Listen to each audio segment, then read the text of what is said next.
Eh bien bonjour à tous et à toutes, c'est Bimatax et aujourd'hui on se retrouve pour la troisième vidéo de la série Pygame.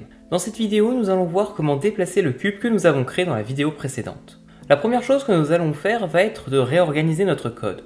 Pour le moment il est assez lisible, mais imaginez un peu quand il fera 200 lignes. Si tout est écrit dans la boucle while, bonne chance pour vous y retrouver. C'est pour éviter cela que nous allons créer des classes. Si vous ne savez pas ce que c'est, je vous renvoie vers ma vidéo dédiée aux classes, mais sachez que ça permet de créer un moule qui peut être utilisé pour créer plusieurs personnages, et éviter ainsi de recopier plusieurs fois le même. Dans Pygame, c'est utile lorsque nous devons coder des ennemis. On est bien d'accord que c'est plus simple d'écrire un code utilisé par 1000 personnages, par 1000 ennemis, que 1000 codes séparés. Nous allons maintenant créer une classe player qui sera notre cube. On écrit donc classe player, à la ligne, def _8 init ouvrir les parenthèses, self, là on va mettre deux arguments, la longueur et la largeur du cube. On ferme les parenthèses et on met un double point. Maintenant on va prendre la première ligne du code que nous avons fait pour afficher un rectangle et on la colle dans cette fonction. On va juste faire deux modifications. La première consiste à changer les valeurs de la longueur et de la largeur par nos arguments, et la deuxième consiste à rajouter un self devant le nom de la variable rectangle1 underscore setting, pour qu'on puisse y accéder dans toutes les classes. Effectivement, on aura juste besoin de faire un self.nom de la variable pour récupérer son contenu. Une fois fait, nous allons créer la deuxième fonction qui a pour but d'afficher le cube. Def show, ouvrir les parenthèses, self, qui est un argument obligatoire, suivi de l'argument screen dont on a besoin pour afficher le rectangle. On ferme les parenthèses, deux points, et là on colle la deuxième partie de notre code. On va juste modifier le paramètre rectangle1 setting en rajoutant un self devant. Cela permet d'aller récupérer la variable qu'on vient de définir juste au-dessus, dans le init. Pour que ce code fonctionne et nous affiche un rectangle, on va devoir déclarer un nouveau cube. Ce qui se fait avec cube égale player. Là, on ouvre les parenthèses et on met les arguments demandés, soit la longueur et la largeur. Dans notre cas, nous allons mettre 20 et 20. Dans notre boucle de jeu, on va maintenant dire au code d'afficher le cube avec un cube.show, ouvrir les parenthèses, et là on met la surface sur laquelle le cube va être dessiné, soit screen. On exécute notre code et on voit que tout fonctionne correctement.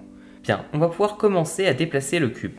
Mais avant de coder, je tiens à vous expliquer comment faire pour déplacer un cube. Comme vu précédemment, le cube est placé sur notre écran grâce à deux paramètres, la position X et la position Y. Si nous voulons créer un mouvement qui va vers la droite, il suffit d'augmenter la position X à chaque tour. Comme vous le voyez à l'écran, le cube se déplace vers la droite. Si nous voulons créer un mouvement qui va vers la gauche, il suffit au contraire de diminuer la position X à chaque tour. Donc c'est ce que nous allons faire. On va créer une fonction move qui prendra 4 arguments. Le nombre qu'on ajoute à la position X, le nombre qu'on enlève à la position X, le nombre qu'on ajoute à la position Y et le nombre qu'on enlève à la position Y. On écrit donc def move, ouvrir les parenthèses, et là on va mettre nos 4 arguments, plus X, moins X, plus Y, moins Y. On ferme les parenthèses, deux points à la ligne.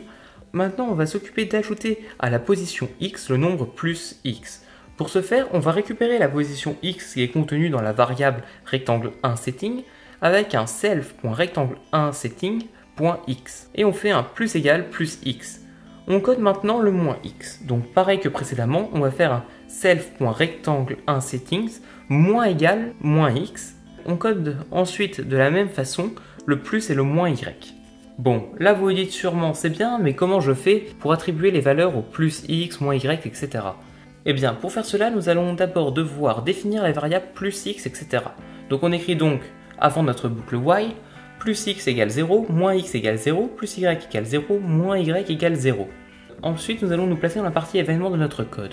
On va venir supprimer le code de la touche A et on va écrire if event.type == pygame.keyDown, ce qui signifie qu'on exécutera le code qui suit quand une touche est enfoncée. Et le code qui suit, ce sera if event.key == pygame.keyWrite, plus x égale 1.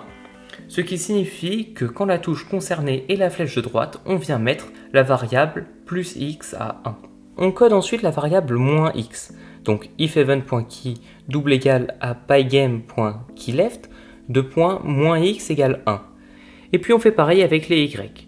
Ensuite on va venir appeler la fonction move juste avant la fonction show. Donc ce qui donne cube.move plus x plus y moins y. Là je lance le code et voilà, ça fonctionne. Cependant nous avons encore un problème, car quand j'enlève mon doigt de la touche flèche de droite, le cube continue d'aller à droite. Pour y remédier, nous allons faire un code qui détectera quand une touche est relâchée pour mettre la variable concernée sur 0. Par exemple, si j'appuie sur la flèche de droite, la variable plus x passe à 1, puis quand j'enlève mon doigt, elle repasse à 0 et le cube arrête de bouger. Donc pour faire ceci, on écrit ifEvent.type =pygame.keyUp, ce qui signifie que le code qui suit s'exécutera seulement quand une touche est relâchée. Puis on écrit ifEvent.key =pygame.keyWrite plus x égale 0. Donc ce qui fait que si la touche concernée c'est la touche flèche de droite, on va mettre plus x à 0. Et on fait pareil avec les autres.